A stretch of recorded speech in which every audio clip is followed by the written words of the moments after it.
Friends, आज जब मैं आपके बीच आया हूं तो भारत के ट्रैक रिकॉर्ड को भी लेकर के आया हूं। मेरी बातें सिर्फ शब्द नहीं हैं, ये भावी पीढ़ी के उज्जवल भविष्य का जयघोष है। आज Bharat installed renewable energy capacity में विश्व में चौथे नंबर पर है। बीते 7 वर्षों में भारत की नॉन फॉसिल फ्यूल एनर्जी में 25% से ज्यादा की वृद्धि हुई है और अब ये हमारे एनर्जी मिक्स का 40% पहुंच गया है। फ्रेंड्स, विश्व की पूरी आबादी से भी अधिक यात्री भारतीय रेल से हर वर्ष यात्रा करते हैं। इस विशाल रेलवे सिस्टम ने अपने आप को 2030 तक नेट जीरो बनाने का लक्ष्य रखा है। अकेली इस पहल से सालाना 60 मिलियन टन एमिशन की कमी होगी। इसी प्रकार हमारे विशाल एलईडी बल्ब अभियान से सालाना 40 मिलियन टन एमिशन कम हो रहा है। आज भारत दृढ़ इच्छा शक्ति के साथ ऐसे कई सारे इनिशिएटिव्स पर तेजी से काम कर रहा है। इसके साथ ही भारत ने अंतर्राष्ट्रीय स्तर पर दुनिया का सहयोग करने के लिए इंस्टीट्यूशनल सॉल्यूशन भी दिए हैं। सोलर पावर में एक क्रांतिकारी कदम के रूप में हमने इंटरनेशनल सोलर अलायंस की पहल की। क्लाइमेट एडप्शन के लिए हमने coalition for disaster resilient infrastructure का निर्माण किया है। ये करोड़ों जिंदगियों को बचाने के लिए एक संवेदनशील और महत्वपूर्ण पहल है। फ्रेंड्स, क्लाइमेट चेंज पर इस वैश्विक मंथन के बीच मैं भारत की ओर से इस चुनौती से निपटने के लिए 5 अमृत तत्व रखना चाहता हूं। पंचामृत की सौगात देना चाहता हूं। पहला, भारत 2030 तक अपनी नॉन फॉसिल एनर्जी कैपेसिटी को 500 गीगावाट तक पहुंचाएगा। दूसरा, भारत 2030 तक अपनी 50% एनर्जी रिक्वायरमेंट्स रिन्यूएबल एनर्जी से पूरी करेगा। तीसरा, भारत अब से लेकर 2030 तक के कुल प्रोजेक्टेड कार्बन एमिशन में 1 बिलियन टन की कमी करेगा। चौथा, 2030 तक भारत अपनी अर्थव्यवस्था की कार्बन इंटेंसिटी को 45% से भी कम करेगा।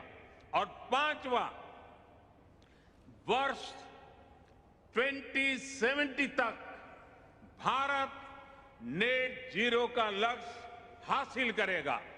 ये पंचामृत क्लाइमेट एक्शन में भारत का एक अभूतपूर्व योगदान होंगे।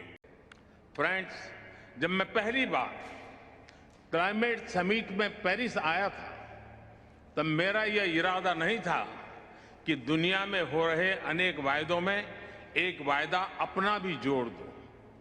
मैं पूरी मानवता के लिए एक चिंता के साथ आया था।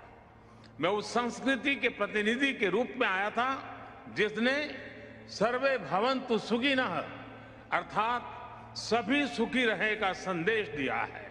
और इसलिए मेरे लिए पेरिस में हुआ आयोजन एक समिट नहीं, सेंटिमेंट था, एक कमिटमेंट था। और भारत वो वायदे विश्व से नहीं कर रहा था, बल्कि वो वायदे 125 करोड़ भारतवासी अपने आप से कर रहे थे। और मुझे खुशी है कि भारत जैसा विकासशील देश जो करोड़ों लोगों को गरीबी से बाहर निकालने में जुटा है, जो करोड़ों लोगों की ईज ऑफ लिविंग पर रात दिन काम कर रहा है, आज विश्व की आबादी का 17% होने के बावजूद जिसकी एमिशंस में रिस्पॉन्सिबिलिटी सिर्फ 5% रही है, उस भारत ने अपना कर्तव्य पूरा करके दिखाने में कोई कसर बाकी नहीं छोड़ी है।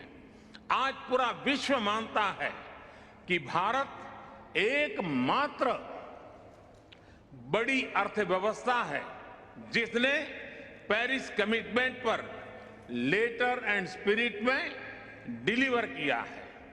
हम संकल्पबद्ध होकर हर संभव एफर्ट्स कर रहे हैं, परिश्रम कर रहे हैं और परिणाम लाकर दिखा रहे हैं। फ्रेंड्स, मैं एक और महत्वपूर्ण विषय पर आप सभी का ध्यान केंद्रित करना चाहता हूं। आज विश्व मान रहा है कि क्लाइमेट चेंज में लाइफस्टाइल की एक बहुत बड़ी भूमिका है। मैं आज आपके सामने एक वन वर्ड मूवमेंट का प्रस्ताव रखता हूं। वन वर्ड एक शब्द क्लाइमेट के संदर्भ में वन वर्ल्ड एक विश्व का मूल आधार बन सकता है, अधिष्ठान बन सकता है। ये एक शब्द है लाइफ, LIFE, यानी लाइफस्टाइल फॉर एनवायरमेंट। आज जरूरत है कि हम सभी लोग एक साथ आकर कलेक्टिव पार्टिसिपेशन के साथ लाइफस्टाइल फॉर एनवायरमेंट यानी लाइफ को एक अभियान की तरह आगे बढ़ाएं। ये एनवायरमेंटल कॉन्शियस लाइफस्टाइल का एक मास मूवमेंट बन सकता है। आज आवश्यकता है माइंडलेस और डिस्ट्रक्टिव कंजम्पशन के बजाय माइंडफुल और डेलिबरेट यूटिलाइजेशन की। ये मूवमेंट एक साथ मिलकर ऐसे लक्ष्य तय कर सकता है जो डाइवर्स एरिया जैसे fishing, agriculture, wellness, dietary choices, housing, packaging, hospitality, tourism, clothing, fashion, water management और एनर्जी जैसे अनेक सेक्टर्स में एक क्रांतिकारी बदलाव ला सकता है। ये ऐसे विषय हैं जहां हम में से प्रत्येक को हर रोज कॉन्शियस चॉइस करनी होगी। पूरी दुनिया में करोड़ों अरबों लोगों के हर रोज की ये चॉइसेस क्लाइमेट चेंज के खिलाफ लड़ाई को हर दिन बिलियन स्टेप्स आगे ले जाएगी। और मैं इस आर्थिक आधार पर, वैज्ञानिक आधार पर, बीती शताब्दी के अनुभवों के आधार पर हर कसौटी पर खरा उतरने का मूवमेंट मानता हूं। स्व से समझने का यही रास्ता है, अहम से वयम के कल्याण का यही रास्ता है। ಹೆಚ್ಚಿನ ವಿಡಿಯೋಗಳಿಗೆ ಪ್ರತಿಧ್ವನಿ ಯೂಟ್ಯೂಬ್ ಚಾನೆಲ್ ಸಬ್ಸ್ಕ್ರೈಬ್